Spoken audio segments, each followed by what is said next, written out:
Hello, everyone. Welcome to another Decisions Lunch and Learn. It is going to be Gregory here again as your host on this Wednesday, April 16th of 2025. So let's go over some of the stuff that we're showing off on the screen right here. On our top right, you got a QR code that leads to our Decision Support YouTube channel.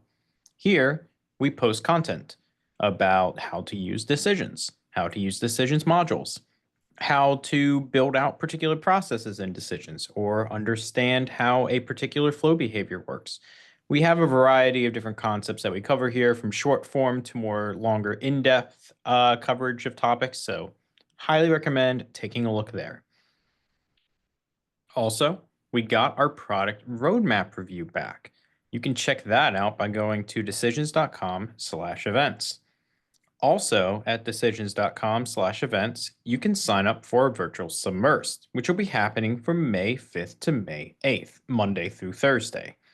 This is going to be led and going over a new project.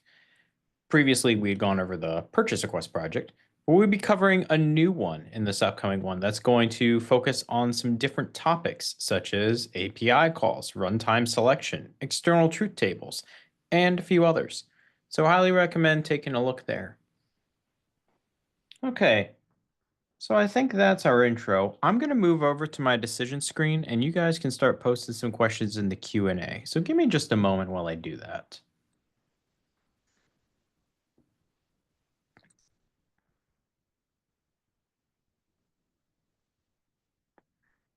Okay, here we go. We are in decisions. I should mention that we are in version 9.9 now. The previous Lunch and Learns I've been running had been on 9.8. So highly recommend taking a look at some of the new features here. I know some have already been shown off before, so I understand that. But while I'm waiting on some questions, I don't have any yet. I'll go over what this has. First of all, oh, pardon me for just a moment. Okay, so something that is new to version 9.9 is an update of the default folder dashboard. When you create a project, you can see that this looks different now, right? We've updated the UI. In 9.8, we updated the way that reports work with project health score, to-dos. That still carries over into version 9.9.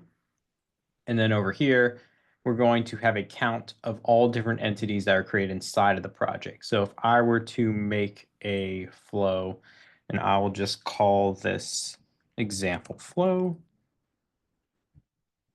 this affects health score. So this is I'm just going to put that in there. Cool. Exit.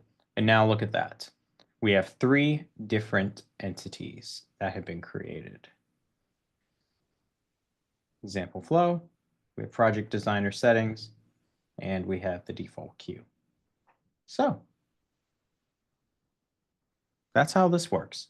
This, by the way, is project specific, of course. So this doesn't share all things in your environment, just things inside of your project. So that's a new update that we got. Another update that we have is something called, here, I'm going to go to it, assignment creation when no assignment is found. So this is going to make a little bit more sense with an example, okay? Let's say that we have an add task step or a show form step that is assigned. The same principle, right? Typically, you want to either pick an account or group to assign it to as a constant, or you can map it inside of here, right? Now, let's say that for some reason, we're assigning this to a user that doesn't exist, okay? So let's call this person absent user at decisionstest.com. Just some fake email in there. And of course, we do have to pick a form. I don't have one yet, so I'll call this default form. Proceed. I don't need to add anything in here for this demonstration. All right, now we have a form. We have this. Accounts and groups do not exist. It can't find absent user, right? That error is going to be thrown even though we haven't completed everything else in this yet, right? So in previous versions, it just didn't work. If the user didn't exist, it can't assign it, right? In Decisions 9.9, there is the option to allow for the portal. No, if I can spell account correctly.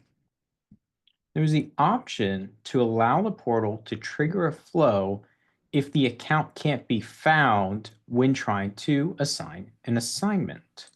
And what this flow does is it will create such an account that the task step is trying to assign to that user. Now, you have to pick from a flow that you create. There is not a system flow for this. And the reason there is not a system flow for this is because multiple people have different ways that decisions authenticates, right? You got some people authenticating with single sign-on, some people through Active Directory. Some people have like a multi-factor setup, and the way that the accounts are created and behave in decisions is different. So there's not one universal account creation flow for this process. Instead, you have to specify one that you create in order to handle this. But what's cool about this is that it will trigger this flow anytime it can't find that account. So when this is set here, that validation that we saw goes away. Now, I don't have a flow in here to run yet. I can make that later, but that would be how you would allow for dynamic account creation to users being assigned assignments that otherwise didn't exist in the portal. So that's a pretty cool feature coming to Decisions version 9.9. I say coming to, I mean, it's out. Like you can upgrade to 9.9 now. So that's another big one. Still not seeing any questions yet. So why don't we bring up another topic? Vitali, I see you have raised your hand. Allow me to let you speak. Pardon me. Oh, I clicked the wrong person. Somehow your name switched. There we go. All right, you should be able to talk now. Hey, yeah, on this one, I'm not sure. When you create the account, uh, I'm not sure how useful it would be because basically you would need to give permissions to that account as well, and that will Correct. complicate that flow. Instead, what I would have done something like on login. So you would assign an assignment to the group, and on login, if that account does not exist, I would just create that account in that flow on login and put that account into that group. Then assignment is assigned to. I get what you're saying, but let's say, for example, that you have an identity provider that houses maybe tens of thousands of accounts, and you don't want to create all of them inside of the decisions portal. You only want to once they actually have an assignment sent to them. That's what this helps for, is actually sending out that assignment. Because remember, you can send out assignments via email as well. So their account gets created for them to come in to complete the assignment and then go about whatever their other business is. Because this isn't just working with native accounts anymore. This is for any sort of authentication and wherever you're housing those accounts. Not all of them may be brought into decisions, at least not initially. Okay, makes sense.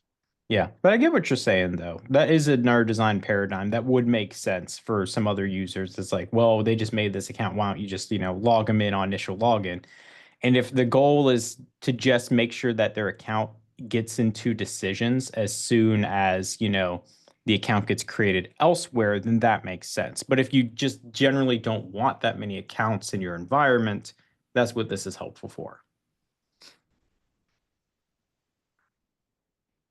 But yeah, very good question.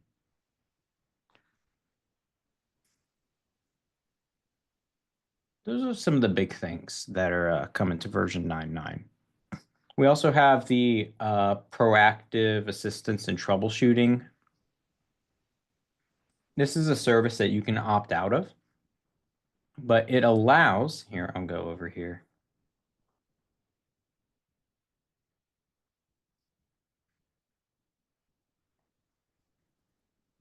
I'm not sure if that exactly works here, but it allows users to be able to specify whether or not they want the decisions support to make recommendations for their environment based upon their projects. Now, I want to make two things clear about the service. One, it is optional. You do not have to allow this. And two, it only works for non-production environments. So this is when things are in the development stage that these recommendations would get sent to designers inside of the portal.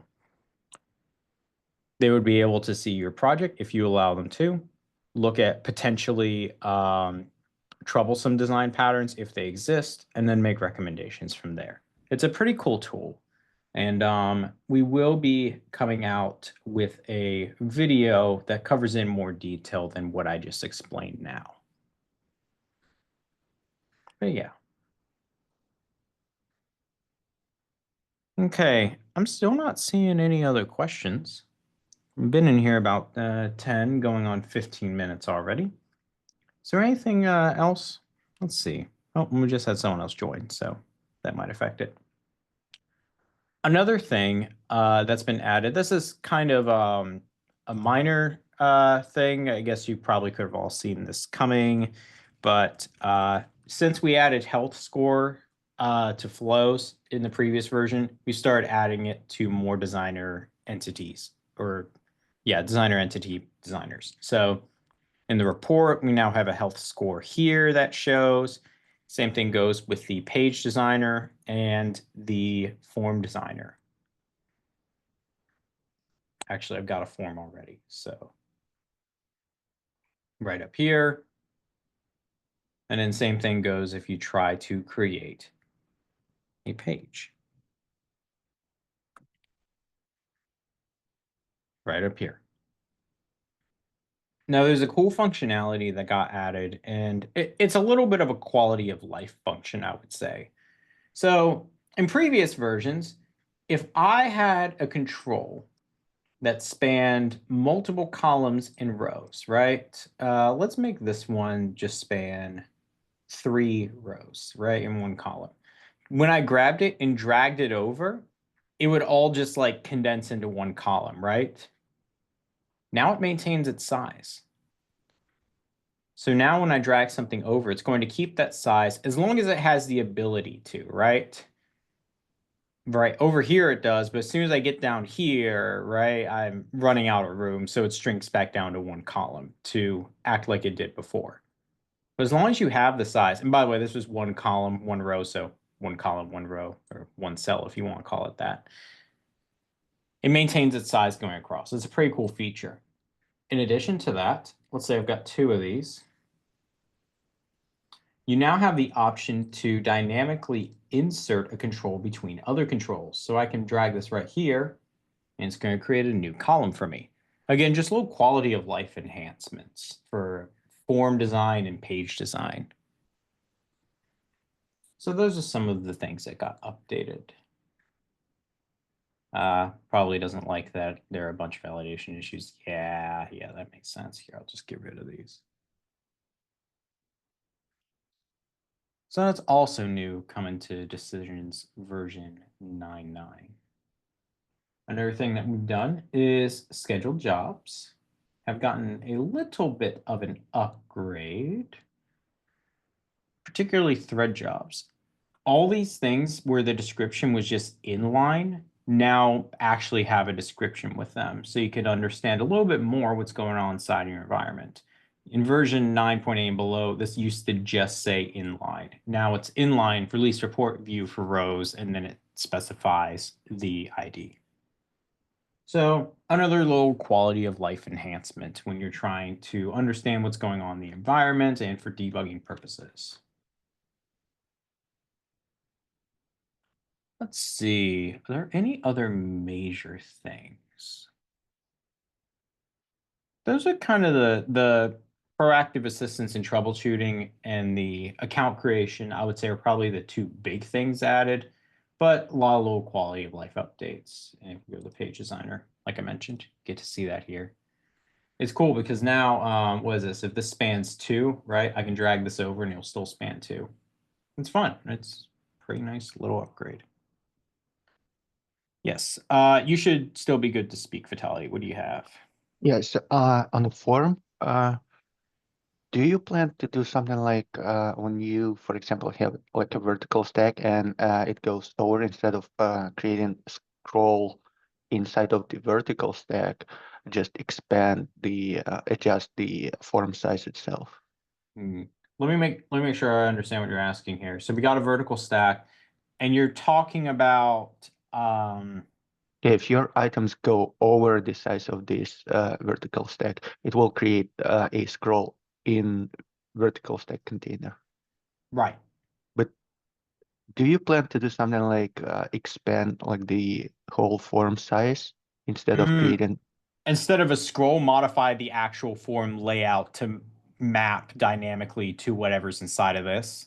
Yes. Okay. I don't know. I can ask about that. I have not heard of that, admittedly, but I mean we do have the project roadmap now, so I can take a look and ask around on that, but I admittedly have not heard murmurings, but I'm also not in the circle to hear murmurings, if that makes sense. So I can take a look into that for you. But as of now, I have no knowledge of that functionality being implemented. That's a good call. It's a good idea. Not sure how that works with other form controls. I feel like if that was implemented, it wouldn't be exclusive to vertical stack, if that makes sense. I think it would be general functionality and then adding it to layouts. But I could be wrong. I could be wrong. All right. I see. First one, quick question concerning assignments and recurring notifications. Here, let me let you talk. What's your question? Hey, who is this? Oh, It's this is been Gregory, by the way. My hey, bad. Greg. It's been a while since I've been on. It's Jim at FSU.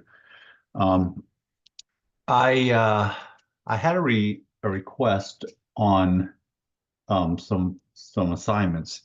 What they would like to do instead of you have the different forms of notification after assignments. Then you can do a warning, you can do late, et cetera, et cetera. Hmm. What they want is basically a recurring, hey, you haven't every day. Hey, you haven't done this yet. Hey, you haven't done this yet.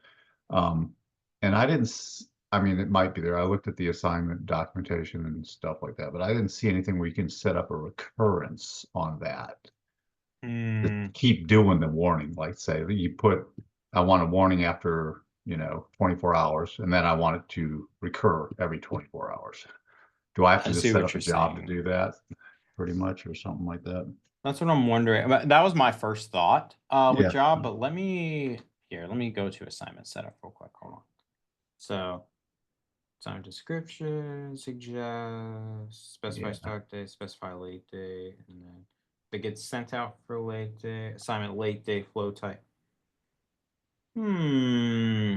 So yeah, right there, I could have a flow that it points to, but then I would have to, even if I had a flow that does some fancy things, I'd still have to have some way of pushing out an email or something like that. I mean, I guess I could do it, but on a recurrence. So Right, I'm thinking I right. would have to set up a job just to look at my outstanding assignments and say, okay, these need to be, um, sent out again or something like that. That That's was, kind of where my thought was as well, is having a job that checks like is this listed as is assigned and and yep, is yeah, current, is true, is complete, is false, that sort of thing. yeah, yeah, yeah. I can absolutely do that. I was just curious if maybe I missed something, and it doesn't appear that I did, so I can I'll set that up. ask. Let me just mention the job will definitely work. There's no reason why that wouldn't work. Like an Yeah, email absolutely. notification that gets sent out. But let let me check to see if there is a way to do that inside of these, and I will get back to you. Well, hopefully they just get back to me, but I will get back to you at least with an answer of my Okay. findings by the end of the day. Okay, that sounds cool. And just on the recurrence thing, I mean, I haven't really thought this through a lot, but off the top of your head, are there steps that handle recurring stuff where I don't have to set up a bunch of logic to do like daily recurrences and um, things like that That in de the flow? that depends on what you're looking for in recurrence wise. Are you talking about outside of a scheduled job Yes, recurring or? because what I'm thinking I'm going to have to do with these is set up a job that will look at the last, if I have it, because what's going to end up happening is that I'm going to write a job that will look at all the assignments and allow them to set up recurrences based on their needs. So they won't all be like one day. It could be a weekly recurrence. It could be whatever. So I will Okay. need to store that date for the next time it's supposed to run somewhere. And then, when the flow runs, I'll run the flow every day or every hour, whatever I need to do. And it'll look at the next recurrence and say, okay, I need to submit you now and go ahead and do it. All right. The answer is yes, there is a way to do that, but it more jobs is typically more performant because the scheduled jobs are set to run in the background and handle those long standing waiting times. Hmm. Whereas flows in general, they have steps that can let you, for example, this is not performant, but this works. All right. I'm just trying to give an example of what would your alternative be. The answer is yes, decisions can do it, but um, let's actually, we don't even need a for loop. We just need a rule actually. So I'm gonna um I'm gonna delete this real quick. All right. So what happens is you got a flow, kicks off, you got a rule. Okay, is this late? Maybe it's a string match step. Maybe you're checking for multiple outcomes, right? But the point Hmm. is you have some branching logic here that determines how it should be handled, right? Hmm. Yeah. It goes through there. You have a delay it, goes through here, delays a step. Okay, after so and so amount of time, I want to run a check of what state this assignment is in now, right? Right, right, Yeah, right. yeah. Yeah, I Now, got you. Okay. yeah. Now I want to say that it's still better to have multiple scheduled jobs that run Yeah. on different timers than it is to do it this way. Yeah, that I would do it that way. The only thing I would have to check for each individual assignment is it past due for it to go ahead and submit it. Right, right. Well, there are multiple ways that you can do that. You can run a query against a table. I would highly Yep, recommend instead of the raw SQL step, just creating a query integration. You can just drag that step on here every single yep, time, right? yep, yep. Yeah, Yeah, I'll do and that. Yeah. those are the two main fields you want to check. I mean, you can check the expired one too if you're using expired logic inside of there, but the two main fields that you want to make sure that the assignment's not completed on is the is assigned, not, Hmm. I'm sorry, completed and is current. Those are the Right, two big right. ones. Yeah, yeah, yeah. Okay. Yeah, that makes sense. And I was a little bit late to this, so I know you were going over 9.9 and the new feature for assignments to go ahead and create an account if it's not Hmm. there. Does that work for SAML accounts, CAS Yeah, in accounts? fact, how it works is you create the flow that creates the account. What Ah, Decisions does, yeah, so it works for any authentication. The way okay. that it works is you go in here, you go into settings, and then you go into portal settings. Let me search account real Right. quick. And you have a new feature here that allows you to trigger a flow if the account is missing during the task assignment. You Okay. specify that flow that runs to create that account. And now Okay. you don't have a validation on your add task step anymore when you put in an account that it can't find. Right. Right. Okay. Yeah, because I've already got a flow that does that. I just run it before I even create an assignment. I go ahead and look for the user, see if they're there, and then I, create them if they're not, so this will be helpful because you won't have to check every one. It'll only check the ones once it figures out there's nobody there. Exactly. Yeah, you got So it. this will help, but I'll just use that same routine because I already got the routine written to do it. Yep. Yep, you Cool. got All it. Just right. like that. All right. Sweet. Thanks. All right. Vitaly, I saw you had your hand raised. I'm assuming it's with this topic. So go ahead and we'll go over what you were going to say about it. And then Alexander, we'll get to your question. All right. Yeah, I think instead of going the scheduled job route, on the assignment, for example, if you use late date and you say compute from start date to like plus 1 day, Mhm. and you create a flow, and you can just go back and use that reuse assignment checkbox that will send out another email. Or you can create an output from that assignment saying if within 1 week it wasn't complete, then use automatic complete, then go back to the same assignment and reuse that assignment and it will start over. Okay, so you can do a combination of the reuse assignment and those dates Yes. to kind of loop it through, keep looping it through, because it'll just reassign, and then the next one will be assigned with that late date, and it'll loop through and just keep reassigning itself. That's kind of what you're saying. Yeah, and with this approach, it will not keep your threads busy with those things that stuck in your queue. Right, Because basically on late assignment, it will trigger the database record and hit that late date instead of keeping in your work queue. right. Okay, If okay. you are going with that approach, just be mindful of the assignment. Your assignment creation is going to get higher and what's stored in the database. So I would just be mindful about cleaning up old Yeah, assignments. and the other thing I have to look at is I have the way I'm doing workflows, because we have I wrote like a workflow engine that calls the same flow every time a workflows, and it just kind of loops through and does the assignments. So that flow is still open. So I have to Uh, make sure that it goes back into that flow correctly. Gregory, Mm, if you reuse assignment, it's not gonna create a new one. It's just gonna update dates on the old one, Okay. I guess. It won't try to go back and complete that flow. If you use that checkbox reuse assignment, it will not create a new assignment in database. It will reuse that same record, Right. just update data. Yeah. And just so I understand, when you're reusing an assignment, it does not go back into the flow thinking that it needs to Yes, like correct. go. Okay, that would that might work right there then. Yeah, I'm not as worried about the assignment table, because I do think in the future we're going to have to write something to archive that thing anyway. mm, So because that's going to get huge. That's probably going to be 80% of what we do in decisions here at FSU is doing workflow type stuff. So it'll mm. get huge pretty quick. So cool. That was very Yeah, helpful.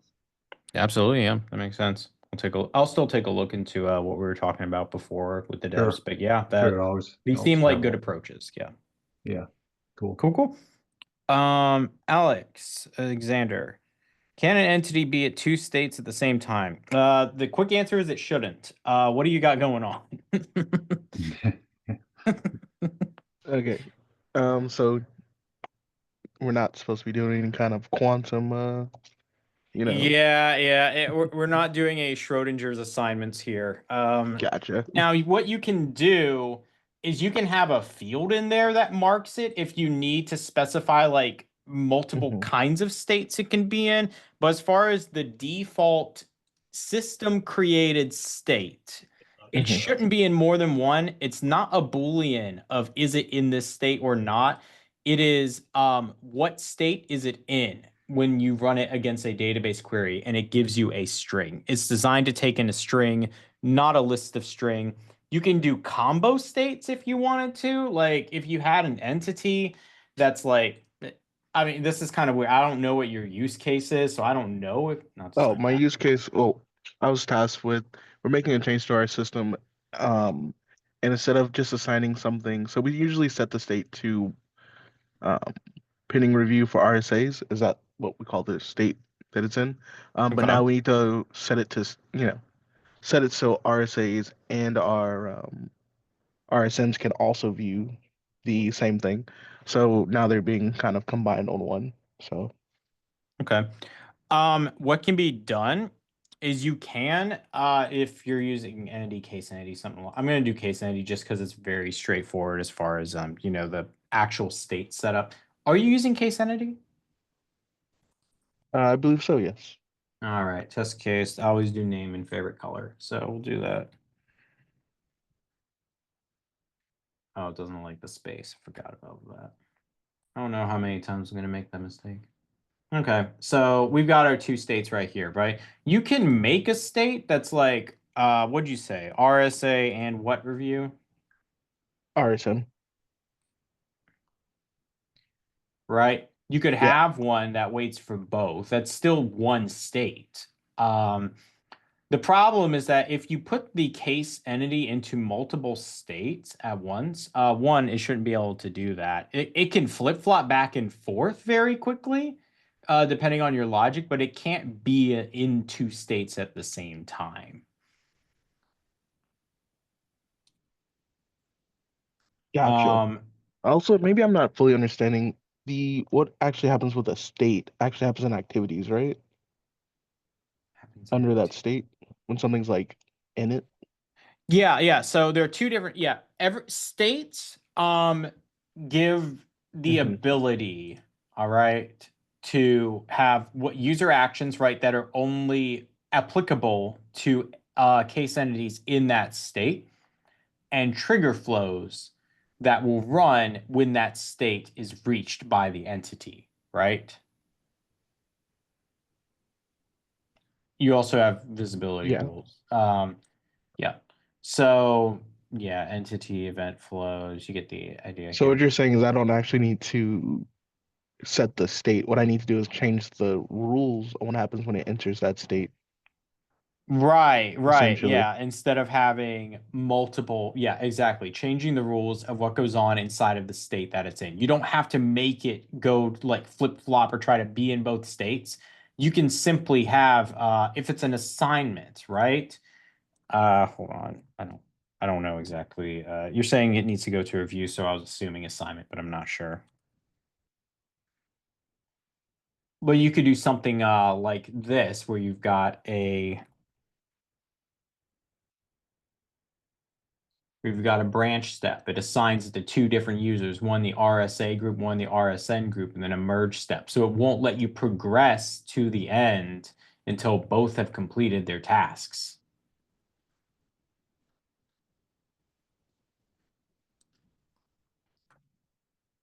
Because in order for this merge to function properly, both of these are going to have to reach it.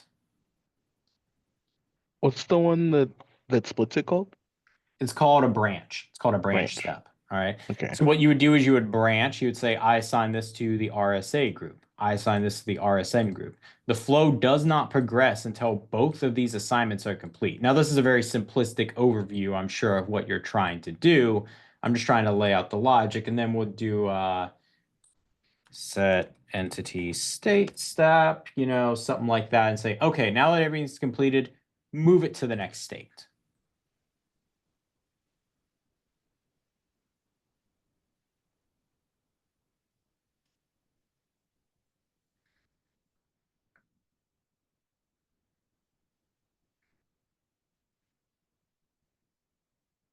Gotcha. That makes sense. Yeah.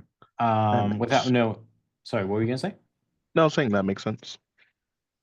Okay. Yeah, I'm hoping that works. Let me, Vitaly, you had a question. You should still be able to unmute right now. What were you Yeah, gonna say? yeah, Alexander. If that's well, I agree with Gregory. You should be able to create like multiple states, one state, and inside of that, maybe instead of this thing, if that's really overcomplicated, you can create subcases inside of the case folder. That way, you should be able to kind of monitor if like subcases are completed, then you move to another state. Because maybe one subcase, like RSA, is completed, then you flip to another state, but technically your second state will be still kind of working under the subcase if it's like overcomplicated process. I'm not sure if that makes sense.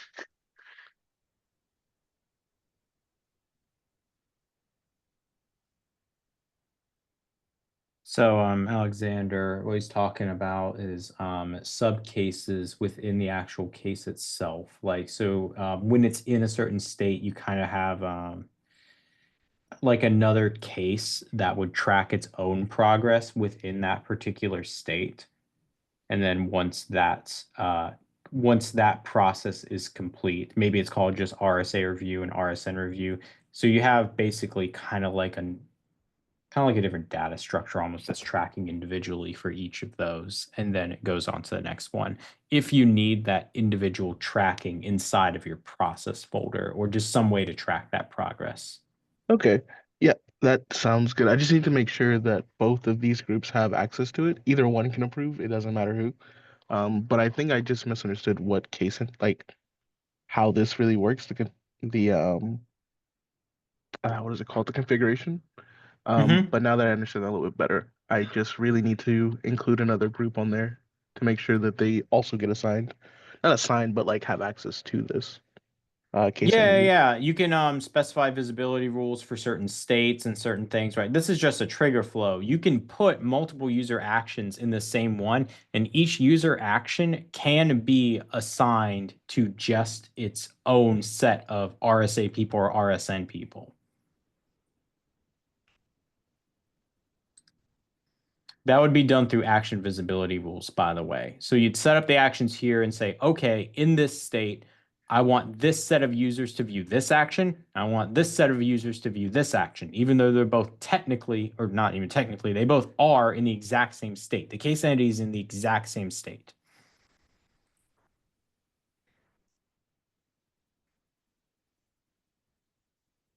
Yeah, is there anything further that we can talk about with that? If you need more clarity, Nope. feel free. I think that this has helped a lot, just for my general understanding of the like configurations and how eh, setting states work in decisions. Oh yeah, I'm glad to hear that. Oh, I do want to mention something as well while we're on the topic of states because this has come up before. When you create a case entity, upon creation, it has to be in a state. Now, the default is to default to the state that is farthest on the left in your state progression. Okay. So when a case gets created, it is automatically inside of the started state in our case here. All right. Typically, I'm not saying never, but typically, when you are doing such a process, you want to be very mindful about what actions and trigger flows that you put inside of this start state, right? Because as soon as you run something inside of this state, right, any trigger flows launch immediately. As soon as an entity gets created in this state, the trigger flow will launch as soon as the entity enters that state. And because it gets created in that state, they launch automatically. So I guess what I'm trying to say is this: provide a word of caution of understanding when things are running in your environment, because if you have a state that's right here, right?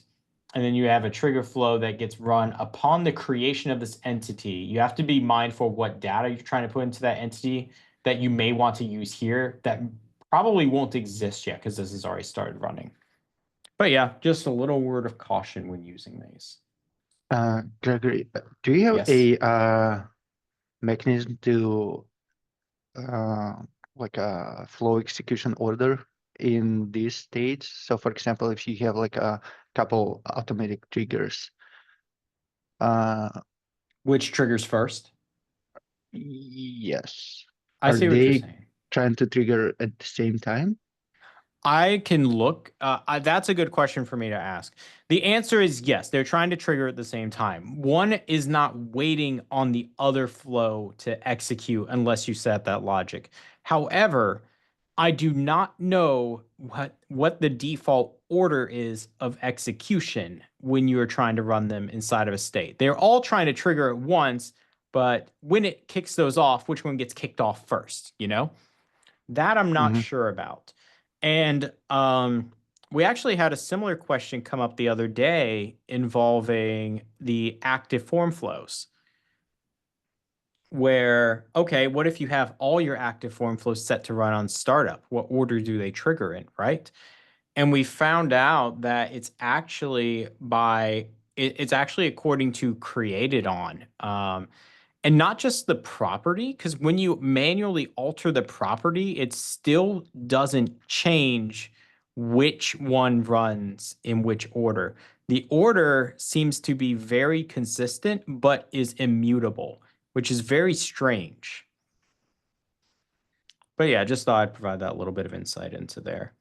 But there's no way to, like, without a doubt, determine what your order is going to be for active form flows that all trigger on form startup. Anyways, that was a little bit of a tangent, but that's just kind of getting at this concept that you're talking about. They are not designed to run one after another. They are designed to all trigger at once. What order they trigger in, I am not sure. I do not know the rules behind what makes one trigger before another. But yeah, good question. Let's see. Actually, I want to click on that. What's our drop down here? Where's usually it'd be in set classification info. Order. You know? Yeah, I was talking about that, but I'm not sure if that was fixed, but it It might not. doesn't. Yeah. Let's see. I have a feeling that may be the same for whichever one you set here. Yeah, let me. I've used it in 8 and it didn't respect this order. I'll look into that. Yeah, let me look into that order. That's very interesting. I'm not sure. Why is the default -1? Usually, if indecisions, from what I've noticed, when you're specifying order for things, like, for example, what page is going to display in what order, right up here. These are all different pages on the same folder. Typically, the system starts at 0 if it's actually respecting that order. -1 usually indicates, like, well, infinite in a way, in some ways. So let me look into why that's preset to -1 and not 0. I know Negative that's 1, intentional. yes, -1 indicates out of bounds, so it Right. is either first or last. I'm not sure what's the Yeah, logic. exactly. Like, it's infinitely before whatever comes after it, or it's infinitely last after, whatever you put before. Yes.